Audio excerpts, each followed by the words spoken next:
Okay, so I think I'm going to pull the trigger and buy a kayak. I have a hankering for adventure. So I want to get a kayak, and I think I'm going to go solar power with a trolling motor on a kayak, the Intra-Coastal Waterway. So solar panels that'll be powering, of course, our batteries, Rebel batteries, and then those batteries powering a trolling motor. And so I want to basically do the entire Intra-Coastal Waterway on a kayak with a trolling motor. So there you go. That's the premise. I don't know if I'm going to actually get to the whole Intra-Coastal, but I've got a hankering to do something fun. So I think that's what I'm going to do. I think if I do it at a pretty good clip, I can get the whole thing done in 30 to 45 days.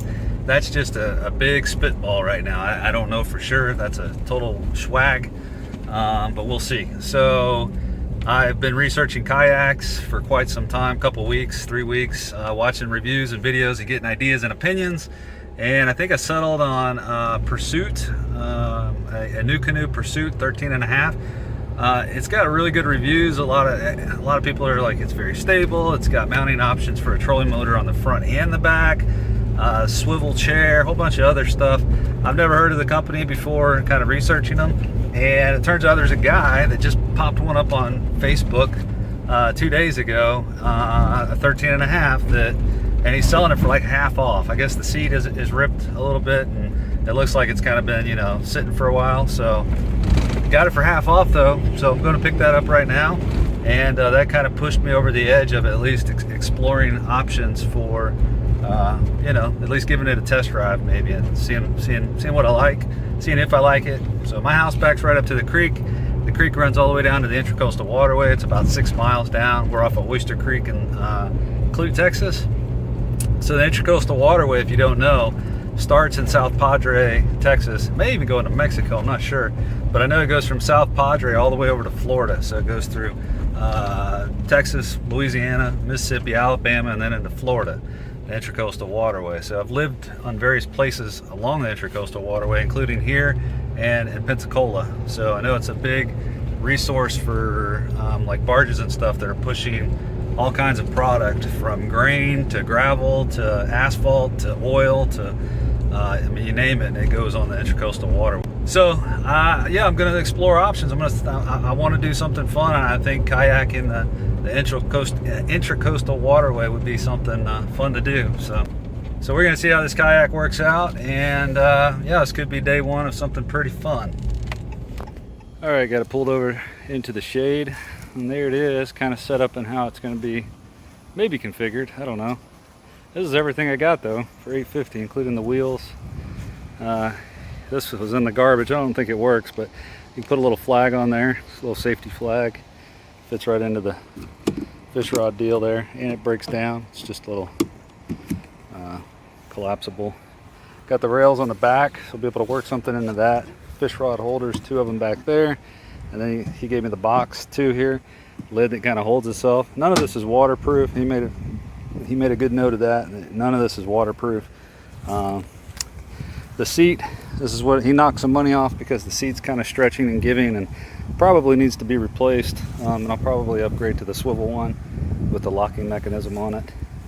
But nice carbon paddle here. Carbon fiber, super light. It's a really nice paddle. It does break in half.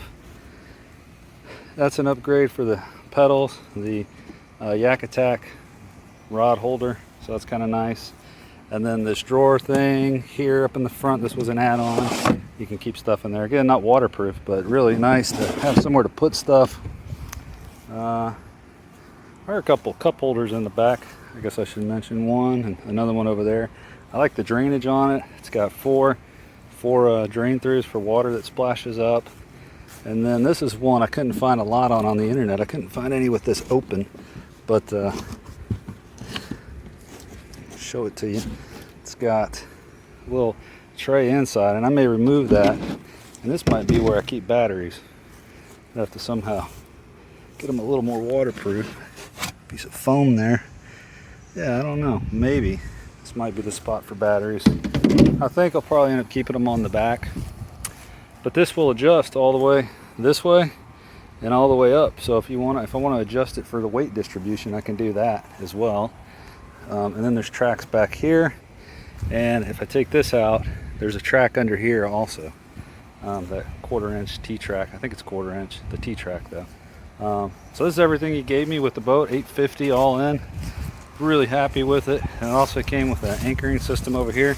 So this is an anchor pole.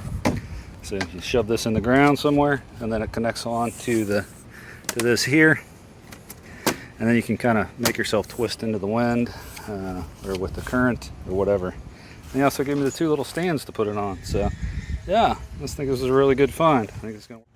All right, so thought I'd take a minute to share. I've got a real hokey setup. I got some water hose connecting pipes together for throttle. So I got 2 different alligator gar. Seen a lot of alligator gar in this creek. So anyway, it's kind of a hokey setup, but I got this over here so I can kind of turn this guy whichever way I need to. It's just a real quick jimmy rig, or jury rig as some people would call it, so I could test out this kayak for stability. And I got my grandpa's 10-year-old Minn Kota. That thing's got 10 years ago, I think I got it, probably 15 years ago. And you can see how old that Minn Kota is. That thing is old. But yeah, this is, so I'm on Oyster Creek in Lake Jackson. It backs right up to my house. So I went ahead and put in, I got 2 50 amp hour batteries in there. It's kind of neat. I'm watching I'm watching them deplete on the Bluetooth monitor that's built into them. So I'm kind of watching my amp hours, and I'm just gonna do maybe an hour up the creek. Super peaceful, man. Like, I'm next to the Brazos Port College right over here, and passing by there, and it's just so quiet. I could get me some of this. Wow. It's peaceful. I'm trying to picture myself. Can I do this thing for 1,500 miles? Like, this is all the room I got, and I haven't even put solar panels on it yet. Maybe. The seat's not adjusted very well. My legs are all cramped up right now, but no big deal. That can all be adjusted. I can put the seat back, adjust the box. Yeah, I really like this. It's evening time, like 6 o'clock, so the shadows are kind of in and out on the creek. It's nice. Hot as blazes. I think we had a high of 90, 92, 90. I got my truck today, it said 109, so it's far better now. That was in my truck. Well, that's really about it. It worked out pretty good.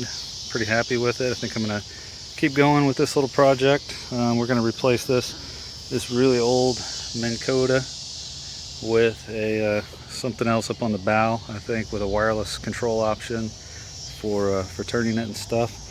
And yeah, I'm gonna probably do batteries. This will be the next video. We'll be putting the motor on, getting the batteries figured out, and then building some kind of a frame for the solar panel. So be sure to subscribe. You can check that video out when it pops, and give us a thumbs up if you like it, and leave your comments below if you have any. All right. Yeah, thanks for watching.